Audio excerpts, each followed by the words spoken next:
भूप ने, भर्तृ एक राजा था, उसकी पत्नी जो थी बहुत उसकी नजरों में बहुत ही सुशील और बहुत प्रिय थी। वो अपनी पत्नी को प्राणों से भी प्रिय मानता था और उसको बहुत ही वफादार मानता था। अब परमात्मा कहते हैं, सो छल छिद्र मैं करूं अपने जन के काज। पता नहीं किस कारण से परमात्मा कैसी चोट लगाता है अपनी प्यारी आत्माओं को इस काल के जाल से उकासने के लिए, बाहर निकालने के लिए। अब पिछले पुण्य संस्कारों से प्राणी राज्य पद प्राप्त करता है और राज्य पद उसको प्राप्त है तो उसको जहां सांसारिक सुविधा सबसे टॉप मोस्ट होती है, सबसे उत्तम होती है। अब जैसे हम नीचे स्तर के व्यक्ति होते हैं जो हैंड टू माउथ होते हैं, उनको यदि थोड़ी सी सुविधा हो जाए वो भी धरती आकाश एक कर देंगे। इस काल की कुबज हमारे अंदर सब में भरी हुई है। अब परमात्मा कैसे कृपा करते हैं अपनी प्यारी आत्माओं को काल के जाल से निकालने के लिए। अब राजा बन गया, पिछला पुण्यकर्मी प्राणी था, राज्य प्राप्त हुआ। राजा बनते ही अपने कर्मों को बिगाड़ने में जुट जाता है, लग जाता है। राजा शिकार खेलने जाता है और वहां उसकी हॉबी है ये निशाना साध कर तीर मारा करते, पहले गोली ये बंदूक ना थी और जचा के जैसे मर्गों की डार लाइनें जाती थी हिरणों की, और उनमें दचा कर राजा बड़े शौक से एक तीर मार दिया, फिर दूसरा मार दिया, फिर तीसरा मार दिया। 3-4 मर्गों को मार के घर लाता और फिर बनवा के मांस उनका खाता। गधा अब बिना ज्ञान के को बदी इतनी कर देता प्राणी, क्योंकि उसने कोई टोकड़ियां नहीं, सब सलूट मारे ये सुमैन सारे, कोई नौकरियां नहीं, आप पाप कर रहे हो कह तो वो मानना नहीं, उसने बल्कि सजा दे दे। अब जो ही दिनों शिकार खेलने गया भर्तृ जी, उसने एक मृग मार दिया और वहां उसकी पत्नी मृगणी खड़ी खड़ी रो रही है। उसने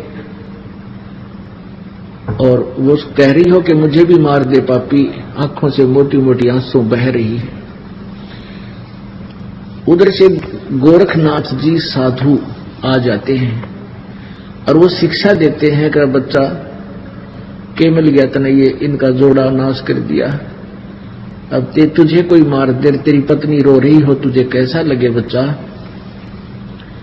अब राजा में अभिमान गणा उसे, वो शिक्षा सहन नहीं कर सका, कहने लगा घनी बात मत बनाओ बाबा जी, यदि तू ऐसा सिद्ध पुरुष है तो इसने जीवित कर दे, इस मृग ने मन मार रखा है, मैं तेरा चेला बन जाऊंगा।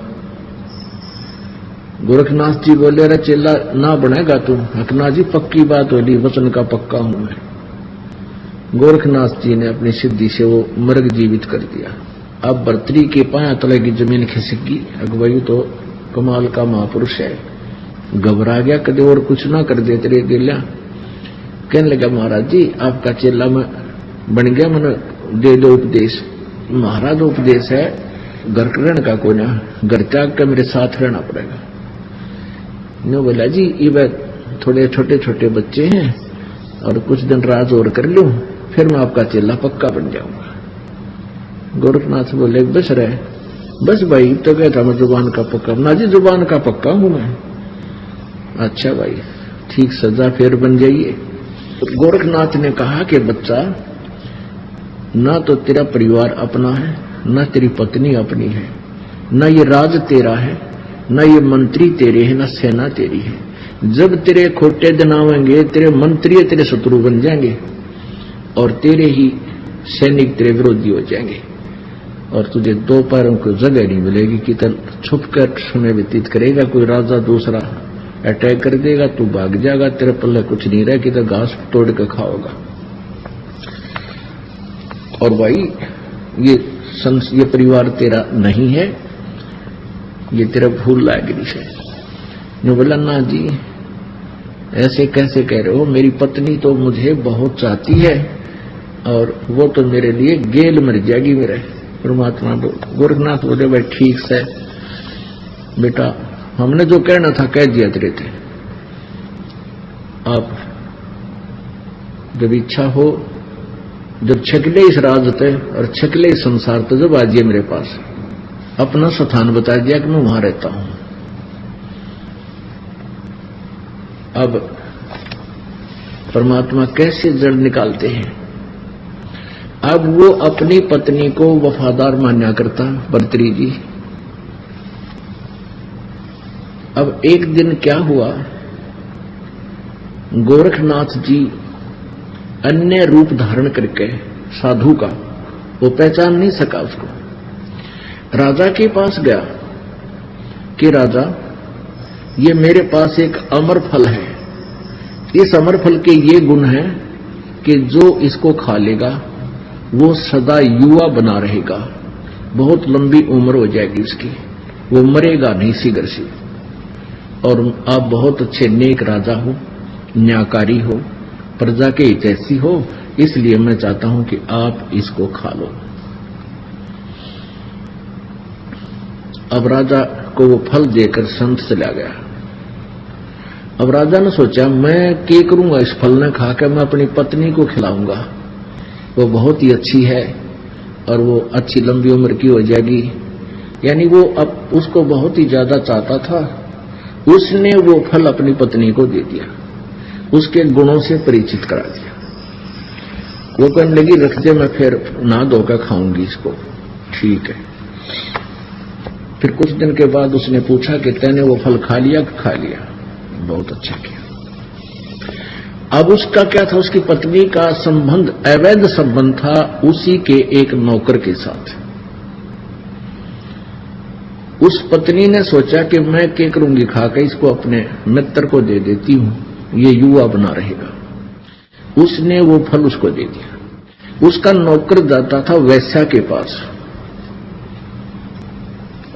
उसने सोचा ये फल मैं उस वैश्या को दे दूं, वो उसको ज्यादा चाहता था।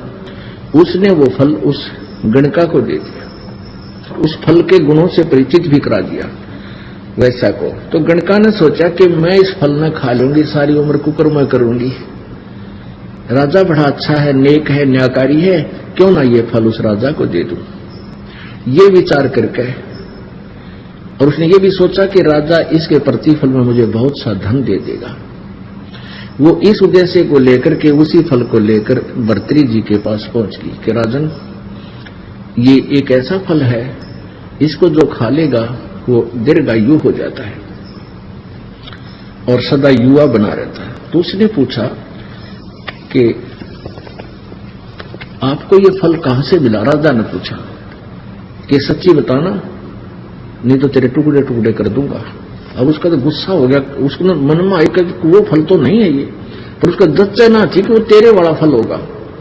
वो कहने लगे जी मुझे तो आपके नौकर ने, जो ये घोड़ों का इंचार्ज था, दरोगा बोलते थे उसको, कि उस दरोगा जी ने दिया है। वो दरोगा जी बुला लिया, कहने लगा भाई यो फल तू कहां से लाया?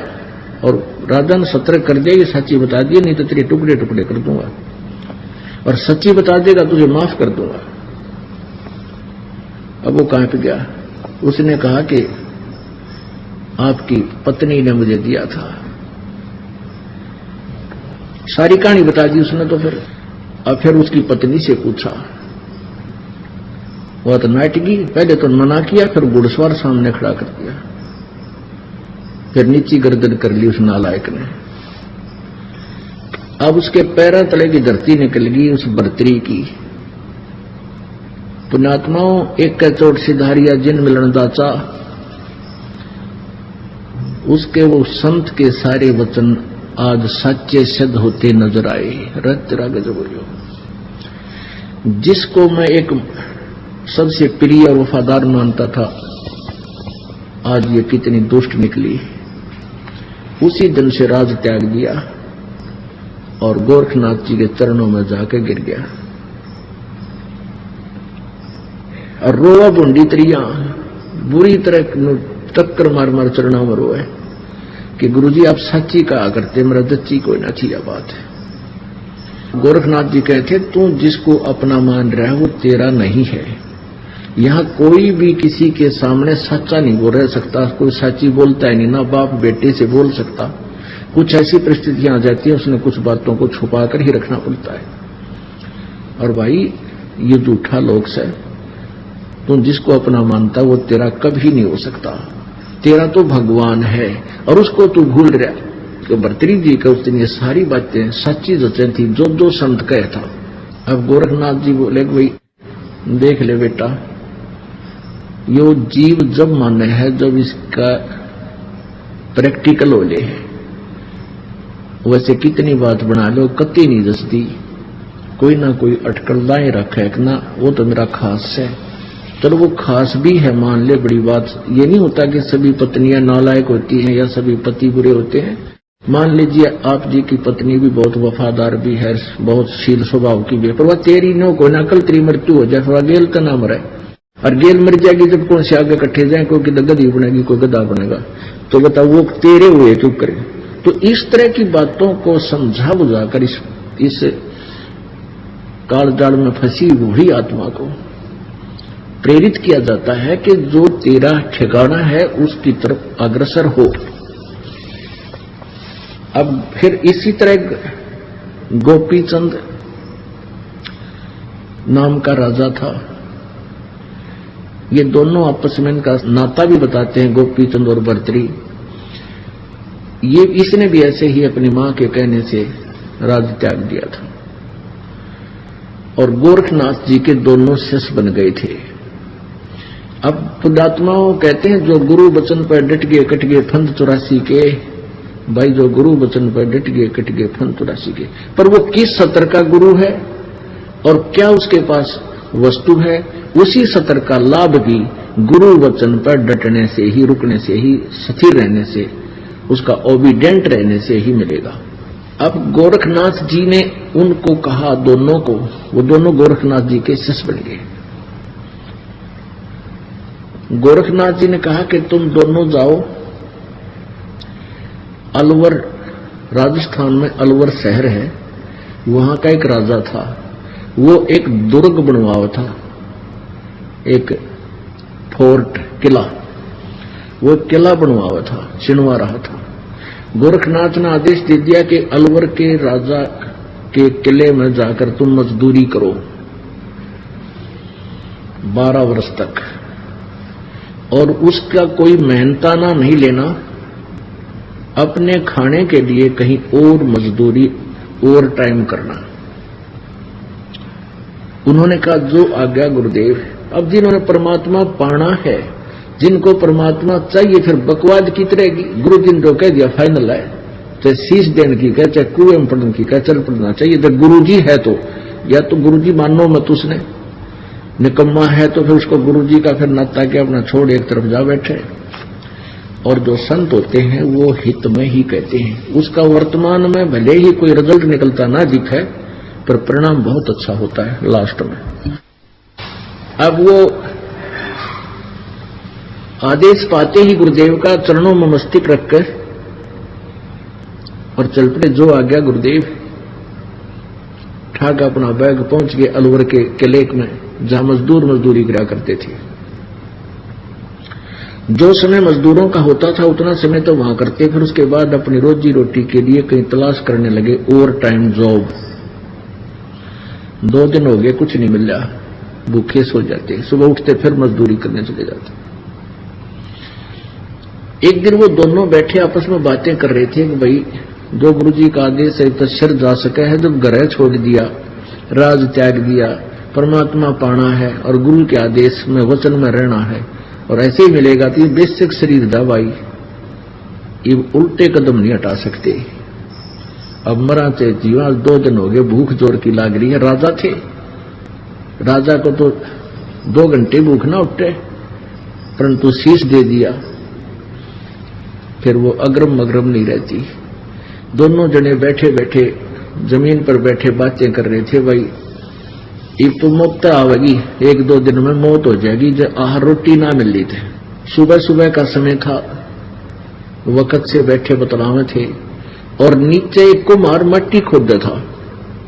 नीचे वो बना देता गुफा सी बढ़िया मिट्टी निकालने के लिए, और वो ऊपर बात करें थे, उसी का ऊपर बैठे गुफा के। कुम्हार ने सोचा ये तो भाई कोई अच्छी आत्मा है और साधु बन गए और न रोटी ना मिल ली। तो वो आया ऊपर, कहने लगा भक्तों तुम तो भगत दिखाई देते हो। अकना जी हम तो मजदूर हैं। अच्छा, आप लगता है आपने 2 दिन हो गए आहार नहीं किया। हाँ जी 2 दिन हो गए आहार का कोई दाव लग, कहीं बैठा नहीं, सूत बात बनी नहीं। तो कुमार बोला कि भाई हमने रोटी ला रखी मेरी, तुम रोटी खा लो। ने बोला न्यू ना खावा, पिताजी हम पहले मजदूरी करेंगे, आप हमें मजदूरी दे दो, कोई काम बता दे तो मजदूरी करके फिर रोटी खावांगे, वैसे रोटी हम खावा। उन्हें बहुत आग्रह किया, भाई मेरी 8 रोटी 10 रोटी आती हैं, यहाँ के अपने काम करता हूँ जहां पर, और बेटा आधी आधी खा लेंगे, तुम खा लो ना, ऐसे नहीं खाऊंगा, हमें मजदूरी बता। तो ने बोला भाई तुम के मजदूरी बताओ, न्यू करो तुम मेरी गार पानी घेर कर गारा बना दिया करो और मैं ये मटके बना दिया करूंगा, तुम रोटी खा लो। अब ठीक है, ऐसे करने लगे। अब उधर से वो कहने लगा अपनी पत्नी से कि 2 सेवक और हैं, 2 की रोटी कुछ ज्यादा भेज दिया कर।